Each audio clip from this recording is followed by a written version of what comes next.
الحمد لله وحده والصلاة والسلام على من لا نبي بعده ولا أمة بعده ولا رسالة بعده أما بعد فأعوذ بالله من الشيطان الرجيم بسم الله الرحمن الرحيم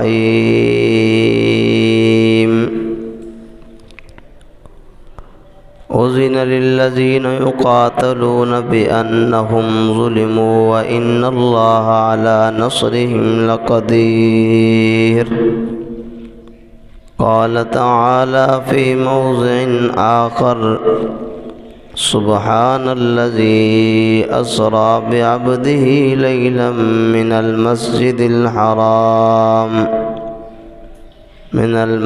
الحرام إلى المسجد الأقصى الذي باركنا حوله صدق الله وصدق رسوله النبي الكريم ونحن على ذلك لمن الشاهدين والشاكرين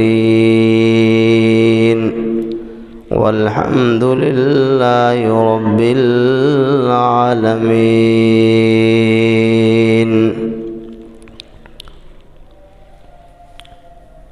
اللہ رب ذوالجلال نے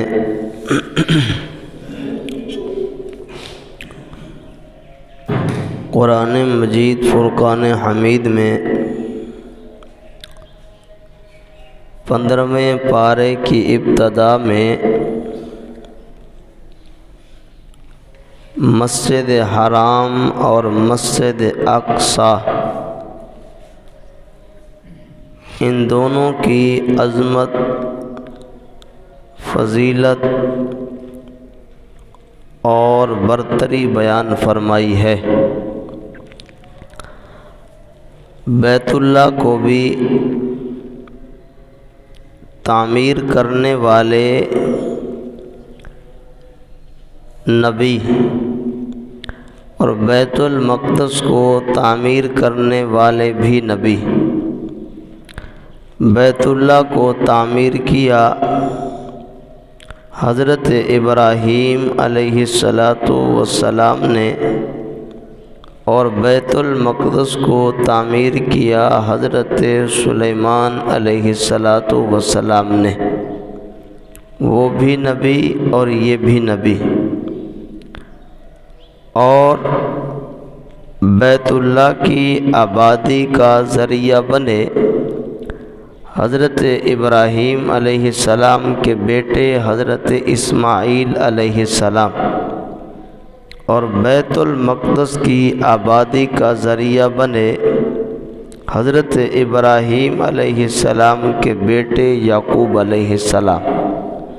تو گویا کہ حضرت ابراہیم علیہ السلام کو اللہ نے یہ اعزاز بخشا کہ وہ بیت اللہ کے متولی بھی ہوئی، بیت اللہ کے خادم بھی ہوئی، اور آنے والی ان کی نسل بیت المقدس کی خدمت بھی حضرت ابراہیم کے خاندان کے ذمہ میں آئی۔ جن دو جگہوں کو حضرات انبیاء علیہم السلام نے تعمیر فرمایا، پھر اللہ رب ذوالجلال نے ان دونوں جگہوں کے انعامات، فضائل، مناقب قرآن میں پھر آمنہ کے لال محمد الرسول اللہ صلی اللہ علیہ وسلم نے احادیث مبارکہ میں بیان فرمائے۔ بیت المقدس کے متعلق فرمایا والتین والزیتون وطور سینین وہذا البلد الامین، اور بیت اللہ کے متعلق فرمایا حضرت ابراہیم علیہ السلام کی دعا کہ اللہ اس کو امن کی جگہ بنانا اور یہاں لوگوں کے لیے ثمرات، پھل، رزق کی فراوانی فرمانا۔ تو اللہ پاک نے ان دونوں جگہوں کی حفاظت اور انبیاء کی دعاؤں کو قبول فرمایا۔ اولاً بیت المقدس جس میں حضرات انبیاء علیہم السلام نے عبادت کی، جس طرف منہ کر کے نماز پڑھتے رہے، وہ بیت المقدس، اس کا احترام، عظمت، عقیدت، اس کی حفاظت بھی مسلمانوں کی ذمہ داری ہے۔ اور پھر اس کے بعد بیت اللہ شریف مکہ مکرمہ میں، اس کی طرف بھی حضرات انبیاء علیہم السلام، بالخصوص تاجدار ختم نبوت حضرت محمد الرسول اللہ صلی اللہ علیہ وسلم نے منہ کر کے نماز پڑھی۔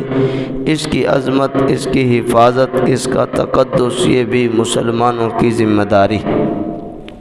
اور تیسری جگہ گنبد خضرا مسجد نبوی جہاں پر ہے، اس کی حفاظت بھی مسلمانوں کی ذمہ داری، کیونکہ آقا صلی اللہ علیہ وسلم نے فرمایا 3 مسجدوں کی طرف سفر کرنے کی اجازت ہے۔ 3 مسجدوں کی طرف جو بندہ سفر کرے گا اس کو ثواب ملے گا۔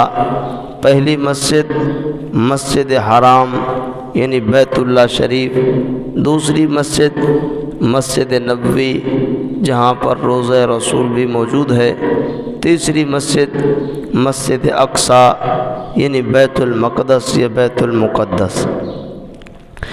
اب یہ بیت المقدس جو ہے، بیت المقدس 3 طبقات، مسلمان، یہودی اور عیسائی، یہ تینوں کے لیے اپنے اپنے اعتبار سے یہ عظمت کی جگہ ہے۔ تینوں کے وہاں مقامات موجود ہیں، اس وجہ سے ہر طبقہ اس بات کی کوشش میں ہے کہ یہ میرے قبضہ میں آ جائے۔ یہودی اس بات کی محنت کر رہے ہیں اور پہلے سے کرتے چلے آ رہے ہیں کہ یہ جگہ ہمارے قبضے میں ہونی چاہیے، اور عیسائی بھی اس بات کی محنت کر رہے ہیں اور پہلے سے کرتے چلے آئے ہیں کہ یہ جگہ ہمارے قبضے میں ہونی چاہیے۔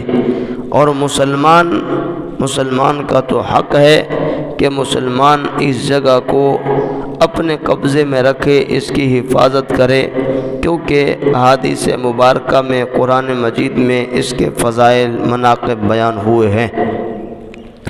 اولاً یہ بیت المقدس جو ہے یہ مسلمانوں کے قبضے میں نہیں تھا، یعنی آقا صلی اللہ علیہ وسلم کی آمد کے بعد۔ وقت گزرتا گیا، حضرت عمر رضی اللہ تعالی عنہ کا دور حکومت آیا۔ حضرت عمر کے دور میں ایران میں پہلی لڑائی ہوئی۔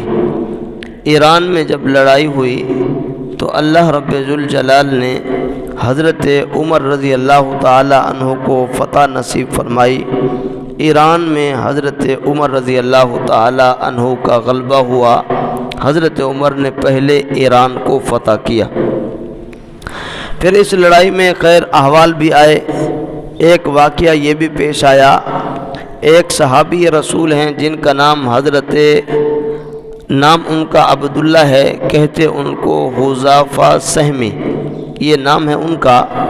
حضرت حذیفہ سہمی رضی اللہ تعالی عنہ وہاں گرفتار ہو گئے۔ عیسائی بادشاہ نے کہا کہ تم ہمارا مذہب قبول کر لو، ہم تمہیں جو چاہو گے دے دیں گے۔ حضرت عبداللہ حذیفہ سہمی رضی اللہ تعالی عنہ خوبصورت صحابی رسول تھے، خوبصورت جوان تھے۔ بادشاہ نے کہا میں اپنی لڑکی تمہیں نکاح میں دے دیتا ہوں، اور جو مال و دولت تمہیں چاہیے وہ دے دیتا ہوں، وزارتیں عہدے بھی دیتا ہوں، تم محمد الرسول اللہ والا کلمہ چھوڑ دو، ہماری عیسائیت کی طرف آ جاؤ۔ اس وقت وہاں غلبہ انہی کا تھا۔ حضرت حذیفہ سہمی رضی اللہ تعالیٰ عنہ نے کہا میں یہ ساری مراعات ٹھکرانے کے لیے تیار ہوں، میں آمنہ کے لال کا کلمہ نہیں چھوڑ سکتا۔ قید کر دیے گئے، مشقتیں آنا شروع ہوئی، حالات پریشانیاں ڈال دی، حتیٰ کہ بھوک میں بھی مبتلا کیا گیا۔ 1 ہفتے تک بھوکا پیاسا رکھا گیا۔ ہفتے کے بعد خنزیر، چونکہ اسلام میں حرام ہے، عیسائیت میں حلال ہے، انہوں نے حلال کیا ہوا ہے اپنے اعتبار سے، اب انہوں نے خنزیر پیش کیا۔ حضرت حذیفہ سہمی رضی اللہ تعالیٰ عنہ نے کہا یہ مسئلہ ضرور ہے، بندہ مجبور ہو جان بچانے کے لیے حرام کھا لے، اجازت ہے، لیکن میں اس کو نہیں کھاؤں گا تاکہ یہ عیسائی میری کمزوری کو اپنے پاس نہ لے لیں، لہٰذا بھوک برداشت ہے، یہ حرام کھانے کے لیے میں تیار نہیں ہوں۔ بادشاہ کو غصہ آیا، اس نے کہا اور حربہ استعمال کرو۔ اپنی بیٹی کو سجا کر سنوار کر اس حذیفہ سامی کے کمرے میں بھیج دیا گیا۔ 3 دن تک وہ عورت حضرت حذیفہ سامی کے کمرے میں رہی۔ 3 دن کے بعد غصے سے واپس نکلی اور والد کو کہا، تم نے مجھے انسان کے پاس بھیجا یا پتھر کے پاس بھیجا ہے؟ میں نے بڑی کوشش کی ہے لیکن میری ساری کوشش ناکام ہو گئی۔ یہ انسان نہیں، یہ تو پتھر ہے، پتہ نہیں فرشتہ ہے، ٹس سے مس بھی نہیں ہوا۔ اب یہ وار بھی ناکام ہو گیا۔ حضرت حذیفہ سامی رضی اللہ تعالی عنہ پر بادشاہ کو غصہ تھا۔ دیگ منگوائی، تیل ڈلوایا، گرم کرایا، ایک مسلمان جو قیدی صحابی تھے اس کو لایا گیا، اس دیگ میں جلتے کڑھا میں ڈالا گیا، راکھ ہو گیا۔ اس کے بعد حضرت حذیفہ سامی رضی اللہ تعالیٰ عنہ کو بادشاہ نے کہا کہ اگر تم نے ہمارا کلمہ قبول نہ کیا تمہارے ساتھ بھی یہی معاملہ ہوگا۔ حضرت حذیفہ رضی اللہ تعالیٰ عنہ رونے لگے۔ بادشاہ نے سمجھا شاید اسے موت کا خوف آ گیا ہے، لہذا اس کو چھوڑ دو۔ جب پوچھا گیا تو حضرت حذیفہ رضی اللہ تعالیٰ عنہ نے کہا، رو اس وجہ سے رہا تھا اللہ نے ایک جان دی ہے، جسم پر جتنا بال ہیں اگر اتنی جانیں ہوتی تو دین کے لیے قربان کر دیتا۔ رو رہا ہوں، ایک جان ہے، کڑھا میں چلی جائے گی، جل جائے گی، ختم ہو جائے گی، اور میں ختم نہیں کرنا چاہتا۔ اللہ مجھے 1000 جانیں دے، دین کے لیے قربان کر دوں۔ بادشاہ سمجھا میرے سارے وار خطا ہو گئے۔ آخر میں مجبور ہو کر اس نے کہا، اچھا ایک شرط ہے، میری شرط مان لو، چھوڑ دوں گا۔ کہنے لگے جی شرط بتاؤ۔ اس بادشاہ نے کہا میری پیشانی کا بوسہ لے لو تو میں چھوڑ دوں گا۔ حضرت حذیفہ رضی اللہ تعالیٰ عنہ نے کہا ایک شرط پر لوں گا، اگر سارے قیدیوں کو چھوڑو گے تو بوسہ لے لوں گا۔ نے کہا ٹھیک ہے، شرط منظور ہے۔ سارے قیدیوں کو رہائی کی شرط منظور ہوئی۔ حضرت حذیفہ نے عیسائی بادشاہ کے پیشانی کا بوسہ لیا، سر کا بوسہ لیا۔ یہ وفد مسلمانوں کے پاس مدینہ منورہ پہنچا۔ دور حضرت عمر کا ہے۔ حضرت عمر کو کارگزاری بتلائی۔ حضرت عمر نے صحابہ میں اعلان کیا جتنا مسلمان مدینے میں موجود ہیں سارے اکٹھے ہو جائیں۔ جب سارے اکٹھے ہو گئے حضرت عمر نے سب سے پہلے اس صحابی رسول کی پیشانی کا بوسہ لیا، پھر اعلان کیا سارے مسلمان اس صحابی رسول کی پیشانی کا بوسہ لو۔ جب بوسہ لیا پھر وجہ بتلائی کہ اس صحابی کے دل میں جس وقت یہ یہودی کا بوسہ لے رہا ہوگا اس وقت دل میں یہ خیال آیا ہوگا کہ میں محمد عربی صلی اللہ علیہ وسلم کے گویا کہ شاید دل نہ دکھا رہا ہوں، لیکن مسلمانوں کی بقا کے لیے، مسلمانوں کو بچانے کے لیے، مسلمانوں کی جان کو محفوظ رکھنے کے لیے اس نے یہ عمل کیا ہے۔ میں عمر نے یہ عمل اس وجہ سے کیا ہے تاکہ وہ جو اس کے دل میں تھوڑی بہت اس وقت کی یعنی قدورت آئی ہوگی، تکلیف ہوئی ہوگی، تاکہ میرا بوسہ لینے سے اور تمام مسلمانوں کے بوسہ لینے سے اس کی یہ قدورت، اس کی یہ تکلیف دور ہو جائے۔ اب اللہ نے حضرت حذیفہ کو یہ اعزاز دیا مسلمانوں کو بچانے کی وجہ سے، مسلمانوں کی بقا کی وجہ سے۔ حضرت عمر نے سفر کیا بیت المقدس کی طرف، بیت المقدس کو فتح کیا، اللہ نے فتح نصیب فرمائی۔ وقت گزرتا گیا، حضرت عمر رضی اللہ تعالی عنہ فرمائے وہ شخصیت بیت اللہ فتح ہوا، حضرت عمر کی وجہ سے بیت المقدس فتح ہوا۔ حضرت عمر کی وجہ سے اللہ نے حضرت عمر کو یہ اعزاز بخشا۔ بیت اللہ کو کھلوانے والے حضرت عمر، بیت المقدس کو کھلوانے والے حضرت عمر رضی اللہ تعالی عنہ۔ وقت گزرتے گزرتے کچھ عرصے کے بعد پھر یہ بیت المقدس یہودیوں کے قبضہ میں آیا۔ جب یہودیوں کے قبضہ میں آیا، کچھ عرصہ گزرا، نور الدین زنگی رحمہ اللہ تعالی مسلمانوں کے امیر بنے۔ امیر المومنین نور الدین زنگی رحمہ اللہ تعالی دمشق میں تھے غالباً۔ دمشق میں ان کو پیغام ملا کہ یہاں کے یہودی بادشاہ نے ایک عورت پر زیادتی کرنے کے لیے میں کہ اپنا ظلم و ستم شروع کیا۔ عورت نے آواز دی کہ امیر المومنین نور الدین زنگی موجود ہیں، میرا بدلہ لیں گے۔ اس بادشاہ نے، یہودی نے بطور تمسخر اور مذاق کے اس عورت سے کہا تمہارا بادشاہ دمشق میں بیٹھا ہوا ہے، تیرا بدلہ لینے کے لیے یہاں کا سفر کرے گا۔ یہ بات چلتے چلتے نور الدین زنگی رحمہ اللہ تعالی تک پہنچی۔ میں جیسے بات پہنچی، کھانا کھانے کے لیے بیٹھے ہوئے تھے، ابھی کھانا کھایا نہیں تھا، اور وہ بھی کئی دن کی جنگ کے بعد، کئی دن کی جنگ کا فاقہ تھا۔ کھانا کھانے بیٹھے، فوراً اطلاع ملی ہمیں کہ وہاں فلسطین میں ایک مسلمان عورت پر یہودی نے وار کیا، زیادتی کا نشانہ بنانے کی کوشش کی۔ یہودی مسلمان عورت نے اپنے امیر المومنین نور الدین زنگی آپ کو پکارا۔ یہودی نے بطور مذاق کے کہا اس کو تمہاری حفاظت کے کیا خبر؟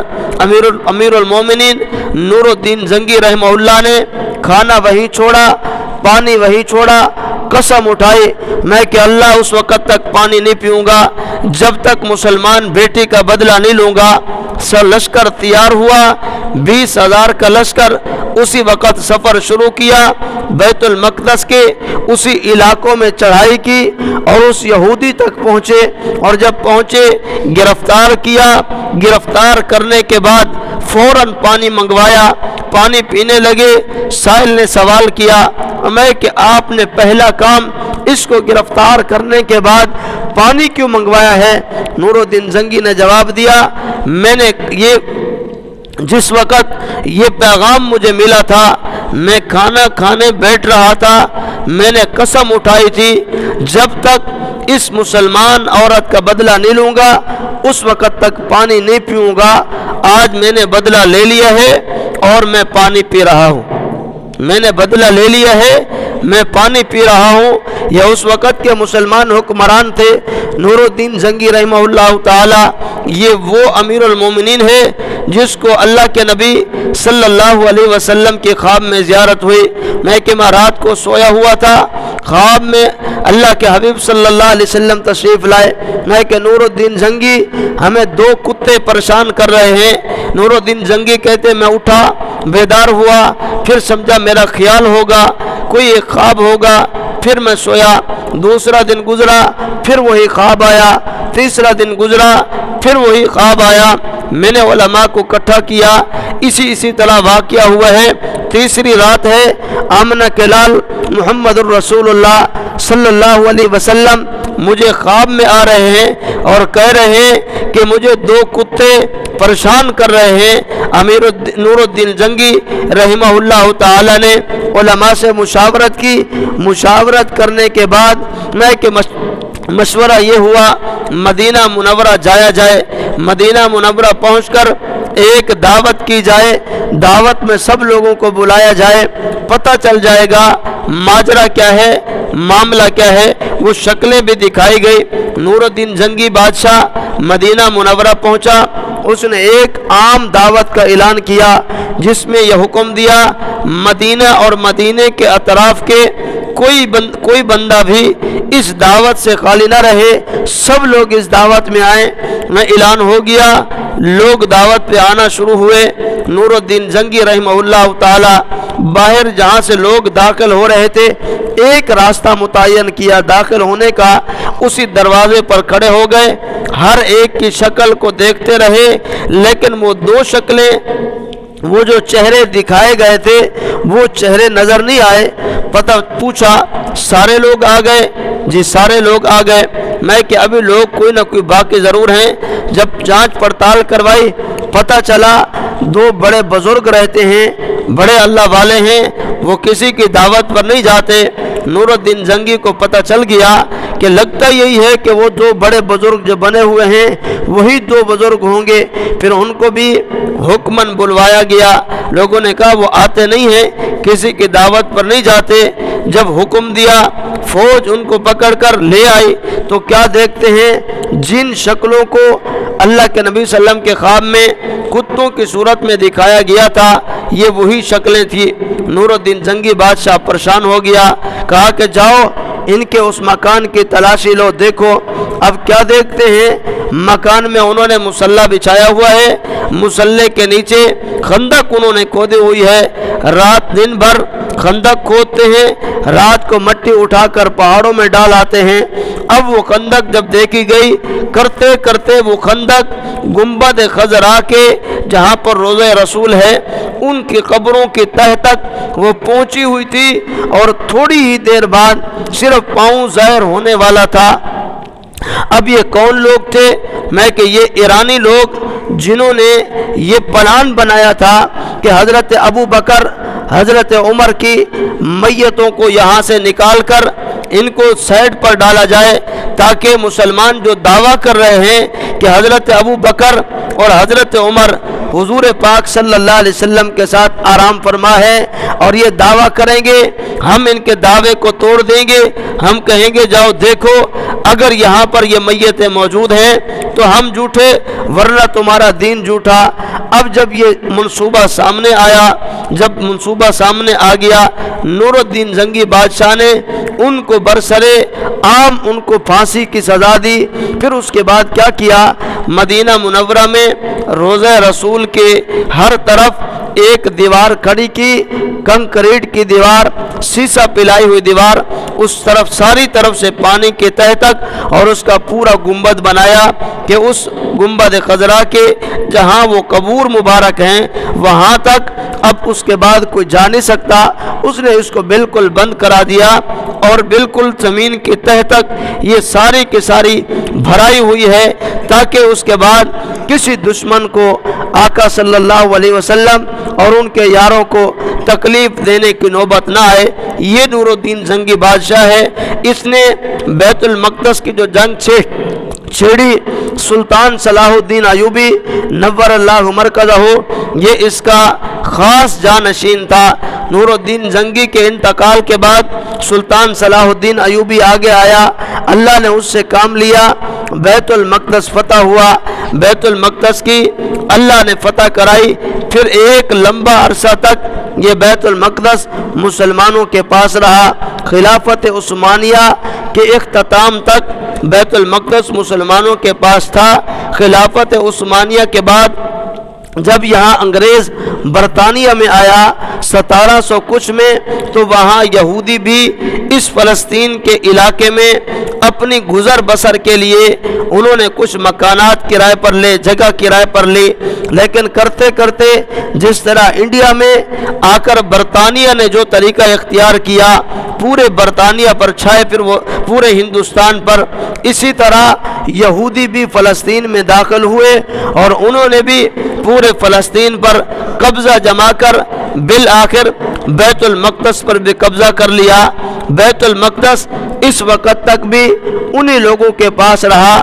اب یہ جو موجودہ حالات ہیں، ہم اور آپ ان حالات سے بخوبی واقف ہیں۔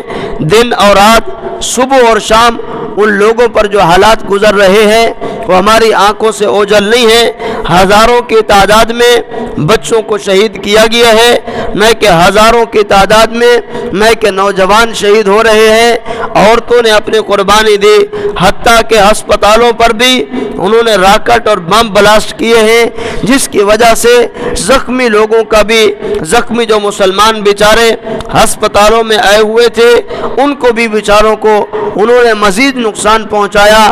ڈاکٹر تک، ان کے بچے، ان کے خاندان بھی شہید ہوئے۔ ہزاروں نہیں، سینکڑوں نہیں، ہزاروں لاکھوں کی تعداد میں اب تو نقصانات بڑھ گیا ہے، لوگ زخمی ہوئے۔ اب ہم آپ دیکھ رہے ہیں بڑی مشقت اور بڑے دل کو نقصان، دل کو بڑے تکلیف دینے والے جو حالات آ رہے ہیں۔ میں کہ مسلمان ایک پوری دنیا کا مسلمان ایک ہی جسم کی مانند ہے۔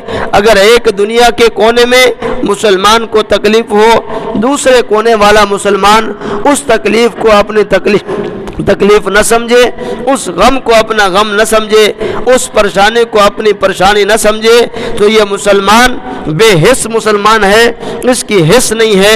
اللہ ہمیں حس نصیب فرمائے کہ اس وقت وہاں کے جو حالات ہیں، اس وقت اللہ وہاں کے مسلمانوں کی حفاظت فرمائے، عافیت اور خیریت والا معاملہ فرمائے۔ ہم اپنے گھروں میں محفوظ ہیں، ہمارا کھانا پینا بھی اپنی مرضی سے ہے، چلنا پھرنا بھی اپنی مرضی سے ہے۔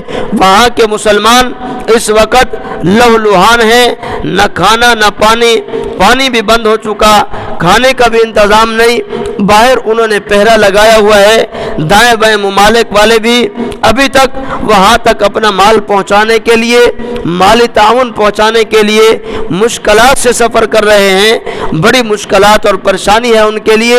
ہم اور آپ ان کی مشکلات کے لیے، مشکلات کی آسانی کے لیے دعا بھی فرمائیں اور اللہ جل جلالہ سے عافیت بھی مانگیں۔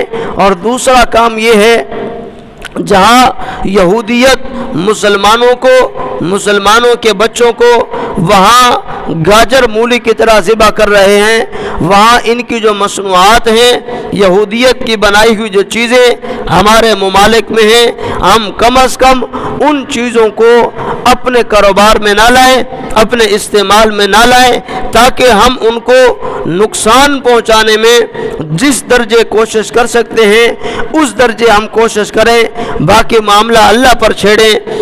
ہمارا کیا ہے کہ ان کی جو مصنوعات ہیں ان کو استعمال نہ کریں، تاکہ ان کی معیشت کمزور ہو، ان کو نقصان پہنچے، مالی طور پر ان کو نقصان ہو، ان کی معیشت کمزور ہوگی، ان کی آگے ہمت کمزور ہوگی، اور مسلمان اپنے مسلمانوں کو بچانے کے لیے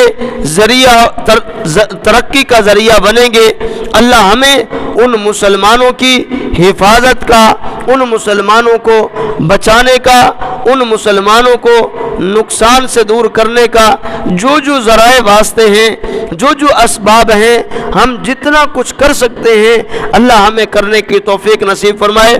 پہلے نمبر پر دعاؤں کا اہتمام ہو، ہر دعا میں دعائیں پڑھی جائیں، اور سنت عمل ہے جب بھی حالات آتے تھے حضور پاک صلی اللہ علیہ وسلم قنوت نازلہ پڑھا کرتے تھے، جمعہ کے خطبہ میں بھی اور صبح کی نماز میں بھی قنوت نازلہ پڑھی جاتی تھی۔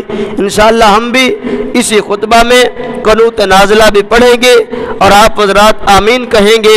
دعا ہے آخر میں پڑھی جاتی ہے، اللہم اہدنا فیمن ہدیت وعافنا فیمن عافیت۔ اس کے ہر جملے کے بعد آمین یہ سنت ہے، پڑھنا بھی سنت، صحابہ کا آمین کہنا بھی سنت۔ یہ ایک بچاؤ کا عمل اللہ کے حبیب نے بتلایا ہے۔ یہ اس وقت پیش آیا جب کچھ مسلمانوں کو دھوکے سے شہید کیا گیا۔ حضور پاک صلی اللہ علیہ وسلم نے جمعہ کے خطبہ میں ان کافروں اور یہودیوں کے لیے بد دعائیہ کلمات کہے، صحابہ نے آمین کہی۔ صبح کی نماز میں بھی دوسری رکعت میں رکوع کے بعد قنوت نازلہ پڑھی گئی۔